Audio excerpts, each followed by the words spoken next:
Les 10. De dokter. Tekst 1. Wie is uw huisarts? Dokter Geerts. Hij woont hier vlakbij mij in de buurt. Wanneer heeft hij spreekuur? Elke dag van 8 tot 9 uur, behalve in het weekend. Je kunt ook telefonisch een afspraak maken.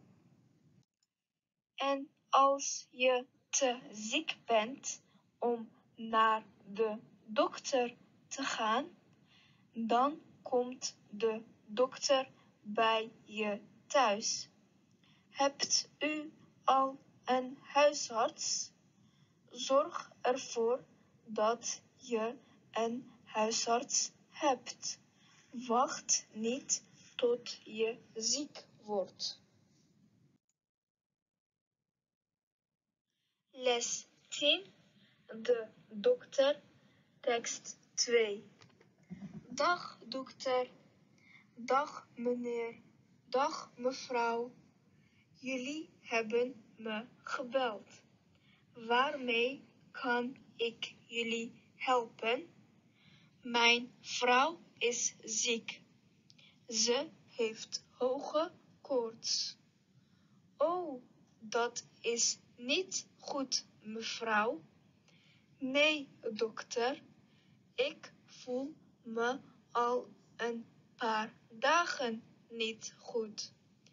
Ik heb pijn in mijn keel en pijn in mijn buik. Heeft u lang last van buikpijn? Sinds een dag of 3. Ik ga u even onderzoeken. Gaat u hier maar liggen. Eerst wil ik even uw pols voelen. Ik zal even in uw keel kijken.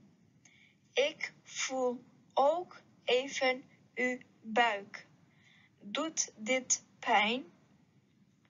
Ik denk dat u griep hebt. U hebt een flinke griep, denk ik.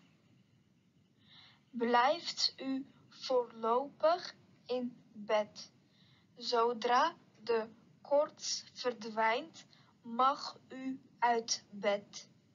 Hier hebt u een recept. Uw man kan hiermee naar de apotheek. Hij haalt voor u een medicijn. Dat medicijn helpt tegen de pijn. Les 10. De dokter. Tekst 3. Veel mensen hebben pijn in hun rug. Ook hebben veel mensen last van hun knie. Is dat niet vreemd? Nou, eigenlijk niet. De oorzaken van die problemen zijn bekend. Veel mensen zitten verkeerd.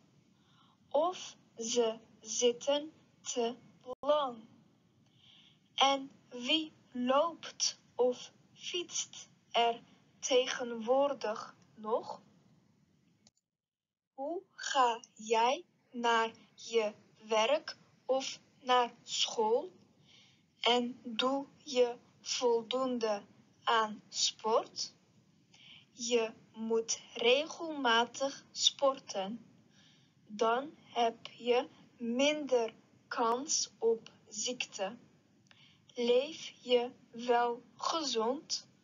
Dan word je toch soms ziek. Maar daar kun je natuurlijk niets aan doen.